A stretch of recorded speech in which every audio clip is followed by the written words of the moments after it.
Baik, bismillahirrahmanirrahim. Alhamdulillah wassalatu wassalamu ala Rasulillah wa ala alihi wa sahbihi wa man wala. Baik, kita lanjutkan halaman yang ke-9. Kita lompati halaman 7 dan 8 karena halaman 7 dan 8 itu sebatas penjelasan tentang apa yang dilakukan oleh al-muhaqqiq untuk kitab Laftatul Kabid ila Nasihatil Walad. Baik, halaman 9. Qala al-muhaqqiqu hafizahullah tarjamatul walidi sahibul wasiyati al-hafiz Abul Faraj Ibn al-Jauzi rahimahullah. Tarjamah itu biografi. Al-walid bapak. Karena kitab ini adalah sebuah tulisan dari seorang ayah untuk anak. Nah, biografi sang ayah, sahibul wasiyat, yang menulis wasiat, yaitu Al-Hafidh Abul Faraj Ibn al-Jauzi rahimahullah. Al-Hafidh Abul Faraj Ibn al-Jauzi rahimahullah. Taib. Ismuhu wa nisbatuhu, nama dan nisbat beliau. Huwa Abul Faraj, ini nama lengkapnya, Abul Faraj Jamaluddin, ini gelarnya. Abdurrahman bin Ali bin Muhammad bin Ali ibni Ubaidillah ibn al-Jauzi al-Qurashi, karena beliau termasuk keturunan apa Al-Qurashi? Keturunan suku Quraisy. At-Tamimi, beliau juga punya terah dari Bani Tamim. Al-Bakri, keturunannya sahabat Abu Bakar As-Siddiq. Min Bani Muhammad ibni Abi Bakrin As-Siddiq. Beliau termasuk keturunan sahabat Abu Bakar As-Siddiq radhiyallahu anhu. Al-Baghdadi, lahir dan meninggal di Baghdad. Al-Hambali, bermadhab Hambali. Ini nama lengkap Ibnul Jauzi rahimahullahu ta'ala. Satu pelajaran yang sangat penting dari paragraf ini, perlu dan seharusnya kita mengenalkan, bahkan sampai membiasakan, dan juga benar-benar menanamkan kepada anak-anak kita nasabnya. Ya. Karena ajaran Islam itu punya dua ciri khas dan kelebihan yang tidak kita temukan pada agama-agama yang lain. Yang pertama, sangat memperhatikan nasab. Yang kedua, segala sesuatu ditentukan dengan sanad. Sanad itu sumber riwayat.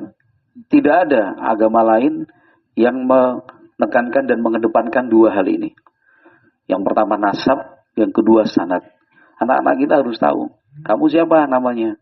Nazala bin Sargio bin.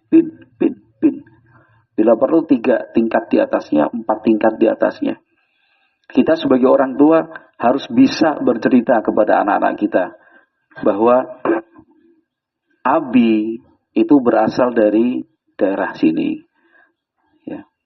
Kakekmu itu aslinya dari mana? Nenekmu dari mana? Nanti giliran ibunya yang bercerita, uminya. Kalau dari jalur umi, ya, kakekmu itu dulunya seorang veteran perang kemerdekaan, tugasnya ada di mana-mana. Ya, aslinya Wonogiri. Tapi ya akhirnya karena tugas sampai diperintahkan menetap di Kalimantan Timur, ya udahlah, jadi umi lahirnya di sana. Tapi simbahmu itu aslinya Wonogiri. Itu sunnah Nabi SAW. Ya. Kalau ada kesempatan dan juga kelonggaran rezeki, bawa anak-anak kita itu ke tempat kakek-kakeknya, ke tempat nenek-neneknya. Dan itu yang dilakukan oleh Rasulullah SAW. Bagaimana beliau kalau bepergian itu pasti berangkat dan pulangnya dari jalur yang berbeda. Para ulama mengatakan liyazura aqaribahu. Tujuannya apa? Supaya Nabi Muhammad berkesempatan mengunjungi karib kerabatnya. Sekarang ayahnya Nabi Shallallahu Alaihi Wasallam itu berasal dari mana? Dari Mekah, dari Quraisy. Sementara ibunya bukan orang Mekah, ibunya dari arah kota Madinah sana. Maka banyak paman-pamannya Nabi itu berada di kota Madinah. Pertama kali singgah dan menetap di kota Madinah setelah datang dari Mekah dalam rangka hijrah itu kan di Bani Najjar. Ya kan, Bani Najjar itu perkampungan Bani Najjar itu siapa? Itu paman-pamannya Rasulullah Shallallahu Alaihi Wasallam. Yang mengherankan dan sangat menyedihkan kalau kita tanya sama anak, siapa namanya? Abdullah. Abinya siapa? Gak tahu. Ya, nama abiku Abu Abdillah. Ya benar Abu Abdillah. Tapi namanya siapa? Misalkan Parianto. Kita nggak usah malu dengan nama asli. Nama yang diberikan orang tua. Sebagaimana para ulama kita zaman dulu juga yang berasal dari Ajam, bukan orang Arab, nama-nama ayah dan kakek mereka juga nama-nama Ajam, nggak ada masalah. Kan Imam Bukhari sampai disebut Muhammad bin Ismail bin Ibrahim bin Mughirah bin Bardizbah. Ya kan? Itu kita hafal namanya Imam Bukhari sampai kakek-kakeknya, termasuk nama Ajam dari kakek jauhnya, nggak ada masalah. Ya, kita harus memberitahukan dan dicek itu secara berkala. Abi berapa bersaudara? Gitu. Jelaskan, Abi punya 4 saudara, kakak 2, adik 2. Ini yang sebapak dan seibu sekandung misalkan. Kalau dia udah dewasa ya kan, kalau masih kecil jangan dirinci seperti itu. Bilang aja bapakmu punya saudara itu 5. Nggak usah yang 1 tiri, yang 4 kandung, enggak. Saudara bapakmu ada 5. Ini. Nanti kalau udah dewasa, udah bisa berpikir, baru kita kasih tahu. Karena itu penting juga. Ya. Dari jalur ibunya juga sama. Siapa kakeknya, siapa neneknya. Sebutkan nama kakekmu, misalkan Surono. Nama simbah putrimu Sumiyati. Kenalkan yang seperti itu. Coba lihat ini. Tiap kali kita membaca biografi para ulama, pasti lengkap. Abul Faraj, Jamaluddin, Abdurrahman bin Ali, bin Muhammad, bin Ali, bin Ubaidillah, Ibnul Jauzi. 5 tingkat di atas. Al-Qurashi, sukumu suku Quraisy. At-Tamimi, lebih di bawahnya lagi. Itu berarti anak suku dari Quraisy, yaitu Bani Tamim. Al-Bakri, lebih khusus lagi keturunannya Abu Bakar As-Siddiq. Al-Baghdadi, Al-Hambali. Bukan Pak Hambali ini ya. Pak Hambali mazhabnya Hambali berarti. Hah? Ibnu Hambali. Oh ya. Kelompok Hambali ya saudara. Mauliduhu wa nash'atuhu. Mauliduhu wa nash'atuhu. Jadi keterangan tentang kelahiran baik waktu dan tempat, wa nash'atuhu dan tumbuh kembang beliau rahimallahu taala. Wulida sanata 9 aw 10 wa 500. Beliau lahir tahun berapa? 9 itu berapa? 9. Aw 10 atau 10. Wa 500 berapa? 500. Berarti tahun kelahiran beliau kalau bukan 509, 510 Hijriah maksudnya. Kok bisa? Oh, jangankan zaman dulu ini. Jangankan zaman dulu yang sudah 900 tahun yang lalu. Kakek kita aja yang sudah hidup zaman sekarang aja kadang kita sebagai anak atau sebagai cucu bingung. Lah si Mbah lahir tahun berapa? Pokoknya pas Jepang teko misalkan. Ya.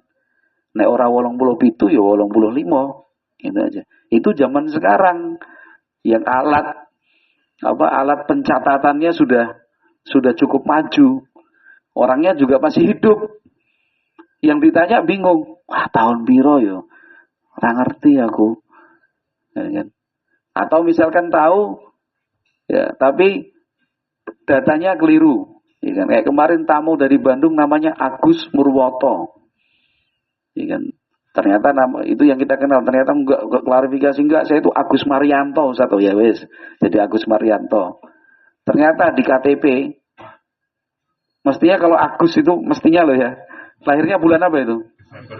Desember. Umumnya wes orang mestinya. Umumnya kalau namanya Agus lahirnya bulan dia Maret.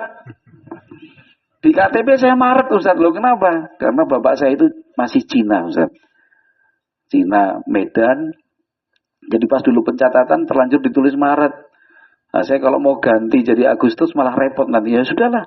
Kalau saya lahirnya Agustus, tapi kalau di KTP Maret, walaupun namanya Agus Marianto. Itu di zaman sekarang.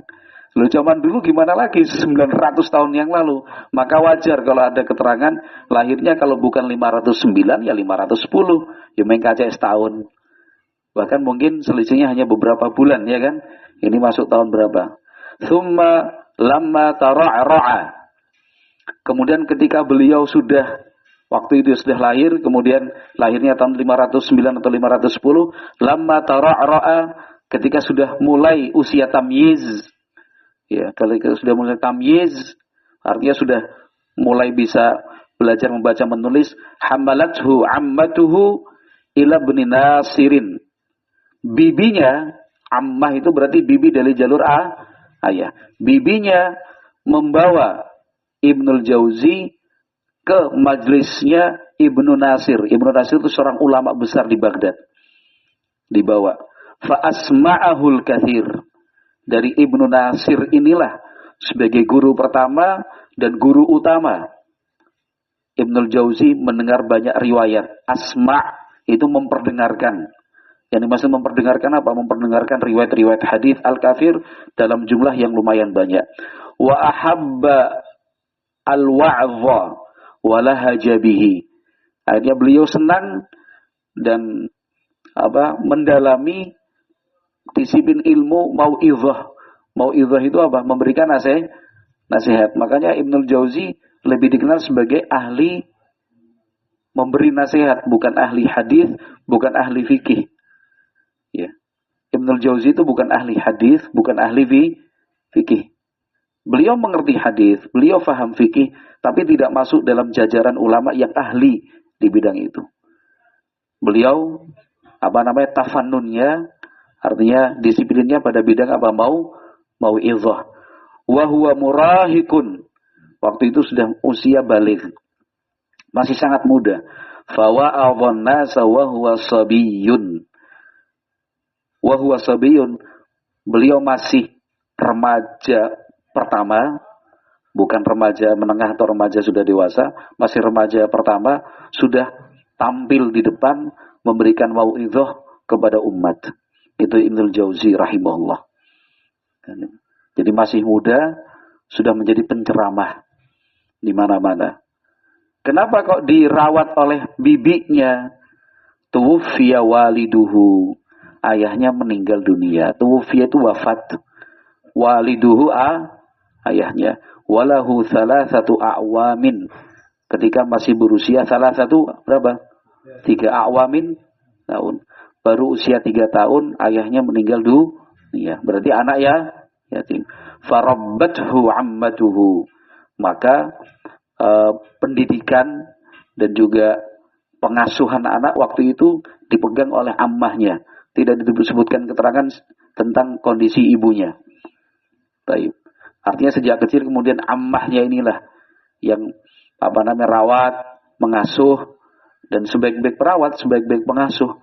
Karena sang bibi mengarahkan keponakannya untuk belajar agama. Wa aqaribuhu kanu tujaran fin nuhasi. Karib kerabatnya, keluarga besarnya adalah para pedagang. Tujaran itu pedagang. Fin nuhasi, tembaga dan kuningan. Jadi kalau tembaga dan kuningan disebut apa? Logam ya, pedagang logam lah. Keluarga besarnya itu dikenal sebagai para pedagang logam. Farubbama kataba fis sama'i Abdurrahman bin Ali As-Saffari. Maka beliau menulis sama itu mendengar hadis dari Abdurrahman bin Ali As-Saffar.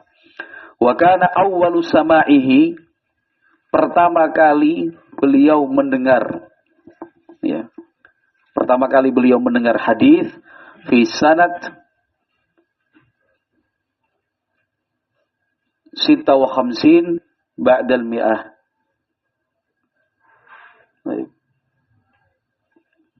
Kama dzakarahu Az-Zahabi rahimahullahu taala. Ini perlu diteliti lagi 156. Pada lahirnya 500 ya. Taib.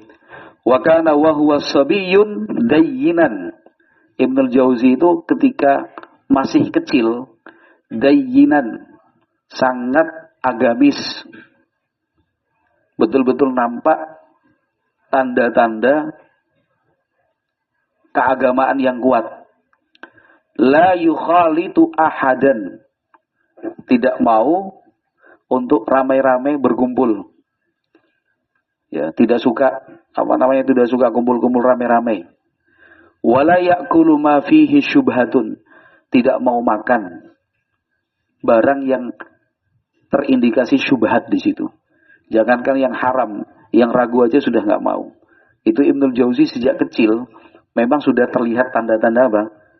Tanda-tanda agamanya yang kuat. Agamanya yang menonjol. Makan aja pilih-pilih. Minum aja pilih-pilih. Wala yakhruju min baitihi illa lis-salati. Beliau tidak meninggalkan rumah, tidak keluar kecuali untuk sholat saja. Wa kana la yal'abu ma'as sibyan. Sejak kecil beliau tidak suka main bersama anak-anak yang sebaya dan seumuran. Makanya pantas ya kalau jadi ulama ya.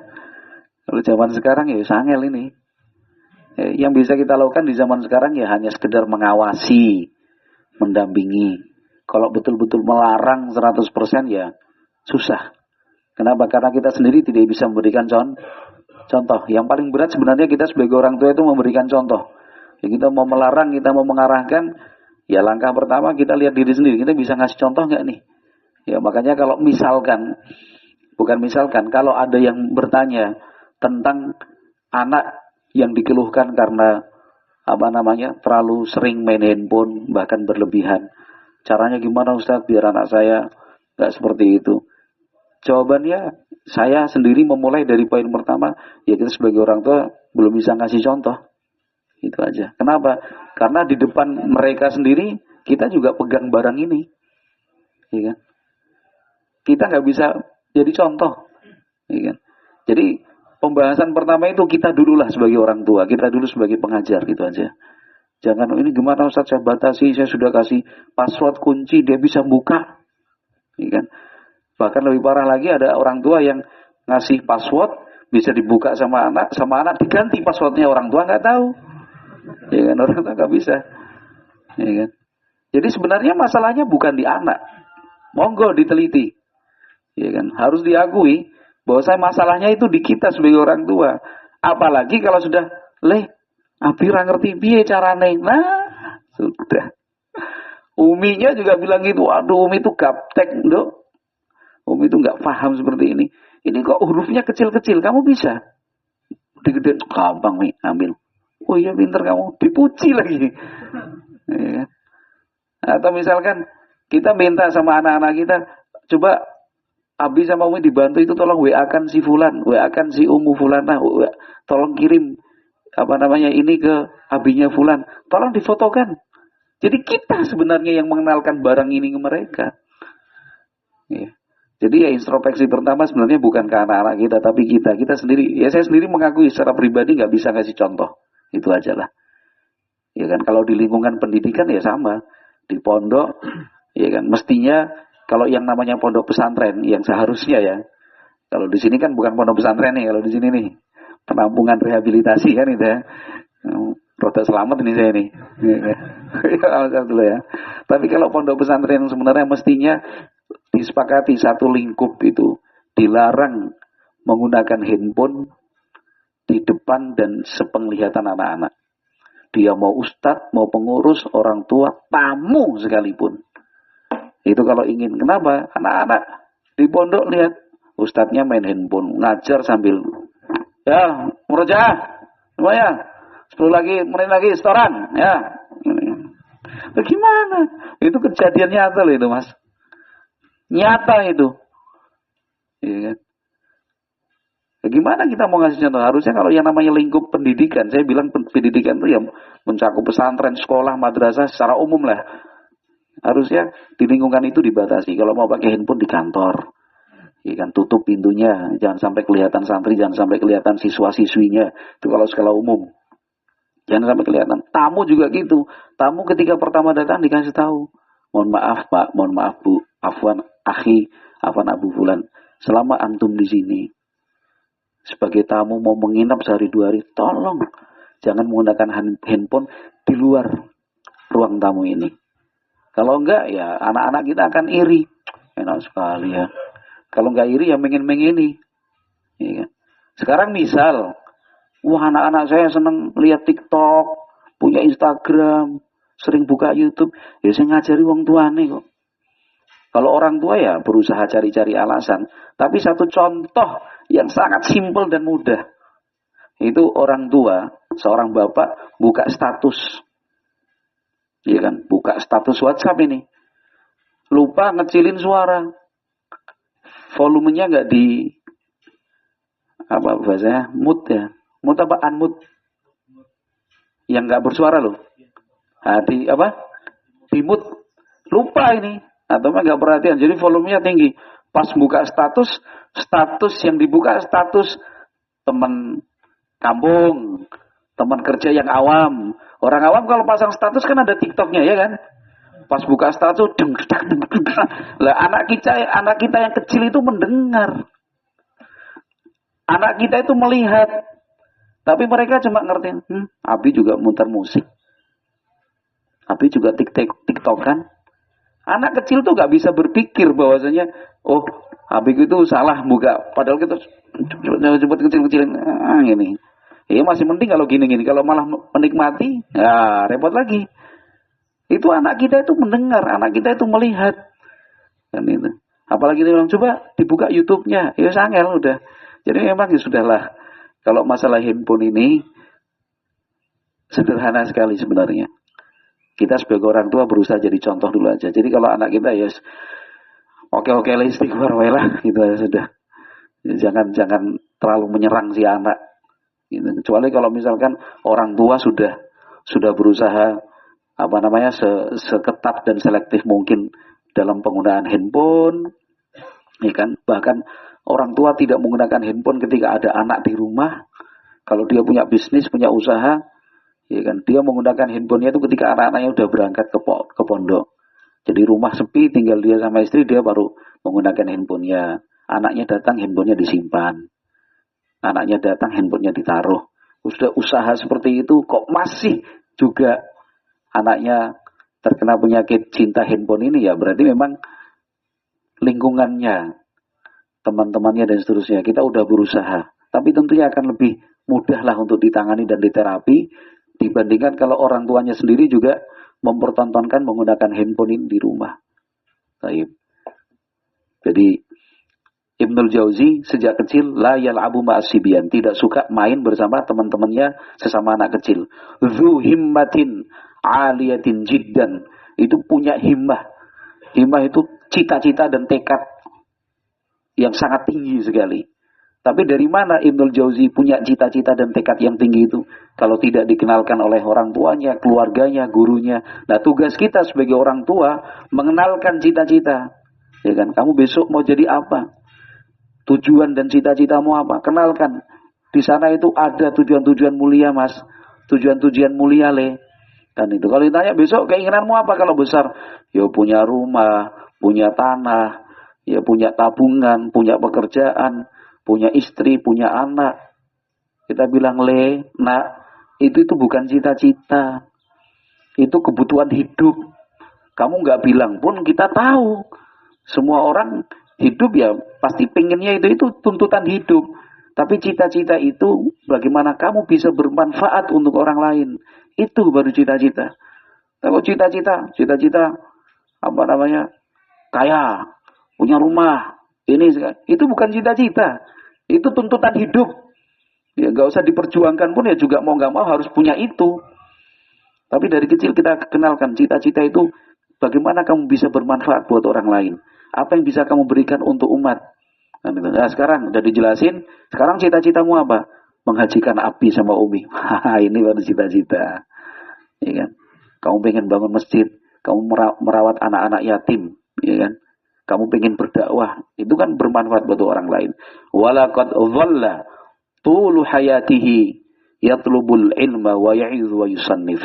Sepanjang hidupnya Ibnul Jauzi rahimallahu taala menuntut ilmu sampai usia tua 80 tahun lebih. Ibnul Jauzi masih belajar, masih ngaji. Nanti akan kita baca mungkin. Ya. Setelah beliau dikeluarkan dari penjara kota, tahanan kota. Karena Ibnul Jauzi kan sempat dipenjara karena difitnah dan dihasut. Jadi penguasa yang waktu itu memegang kekuasaan itu dihasut. Akhirnya Ibnul Jauzi ditangkap, dipenjara. Terus yang membebaskan siapa? Salah satu anaknya. Karena salah satu anaknya juga jadi ulama. Dibebasin atas rekomendasi ibunya khalifah. Ya, salah satu anaknya Ibnul Jauzi itu punya kedekatan dengan ibunya khalifah. Ibunya khalifah bilang khalifah, bebasinlah itu. Dibebaskan. Setelah bebas, ya padahal waktu itu di daerah Wasit, jauh dari Baghdad, sudah bebas bukan pengen cepat-cepat pulang. Ternyata di kota tersebut ada seorang ahli qiraah. Belajar, padahal usianya sudah 80 tahun lebih. Jadi sepanjang hidupnya Ibnul Jauzi itu menuntut ilmu, talabul ilmi, memberikan nasihat dan yusannif, menulis buku. Wallahu a'lam bishawab. Kita cukupkan sekian. Ya, pas jam 6 ini ya. Kita lanjutkan besok pagi insyaallah taala. Subhanakallahumma wa bihamdika asyhadu an la ilaha illa anta astaghfiruka wa atubu ilaik. Alhamdulillahirabbil alamin.